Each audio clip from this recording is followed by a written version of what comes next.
point slope form is y minus y1 equals m times x minus x1. That's a formula you're going to use if you're ever given a point and a slope. Sometimes you'll be given 2 points and you have to first find the slope and then use point slope to find the equation of the line, which I will show you now. And how to write an equation in point slope form, we're going to look at these two examples. You are going to notice that the slope of this one, so this is write an example in point slope form of a line that passes through 4, 3 and has a slope of 2. So I'm going to write slope of 2 and then I have the point 4, 3. I'm going to use that same formula, so I have y. Now I'm going to use the 3 and I'm always going to make it the opposite, so minus 3 equals our slope, which is 2, times x, and because it's a positive 4, I'm going to make it a negative 4. And that would be our equation in point slope form. Now, if I have this equation where I have a point of 7, 1 and a slope of 6, what I'm going to do is I'm going to do y minus a negative 1, which is going to turn into a positive, so it's always the opposite, equals negative 6 times x minus 7, because I always want, this is a positive 7, so I always want the opposite, which would be negative 7. So that's how to write an equation using point slope form. Now what we're going to do is look at how you write an equation that passes through 2 points. So it's going to start here.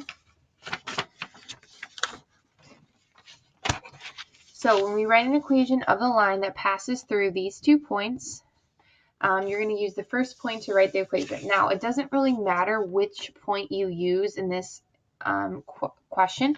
So, or these are both points that are on a line. So what I want to do first always is find the slope. So if I'm ever given 2 points, I always want to find the slope. So I'm going to rewrite my points. So I have negative 2, 3, 1, negative 3. So I'm going to do x1, y1, x2, y2, because I want to use the equation y2 minus y1 over x2 minus x1. So I'm going to take the negative 3, subtract it from the positive 3, all over 1 minus a negative 2, which is going to turn into a plus. So I have negative 3 minus 3, which is negative 6, 1 plus 2, which is 3. It's going to end up getting my slope, if I simplify, to negative 2. So that's my slope. I'm going to use one of the points to find my equation of the line. So I'm going to use this first one. So I have y. Actually, let's write down my points. So I have negative 2, 3. So this is my x1, my y1. So I have y minus 3 is equal to my slope, which is negative 2. So I'm using the point slope form. I'm going to times it by x. Now it's a negative 2, so I'm going to make it a positive 2. Once I have it written in point slope form, I want to solve for y to get my equation, because I want to get my equation in y equals mx plus b. So I'm going to distribute this negative 2. So I have y minus 3 equals negative 2 times x, which is negative 2x, negative 2 times 2, which is negative 4. I want to get y by itself, so I'm going to add 3 on both sides, which is going to turn into y equals negative 2x. A negative 4 plus 3 is going to be a negative 1. So that is my final answer in my equation.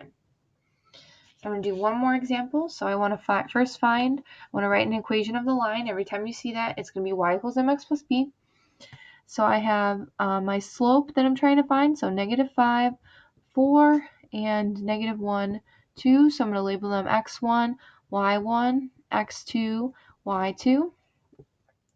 I'm going to take my y2 minus my y1 over my x2, which is negative 1, minus a negative 5, which is going to turn into a plus. So I have 2 minus 4, which is going to give me a negative 2, over a negative 1 plus 5, which is going to give me a positive 4. So my slope is equal to negative 1/2.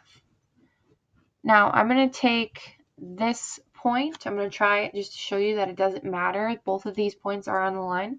So I'm going to take this point. So I'm going to write it down. So negative 1, 2. It's my x1 and my y1. So I'm going to do y minus 2, because I want to do the opposite. This was positive, so I want to do negative, equals negative 1/2 times x plus 1.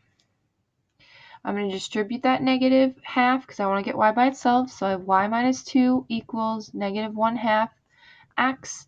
Negative 1/2 times 1 is negative 1/2. I'm going to add 2 on both sides. So I'm going to get y equals negative 1/2 x.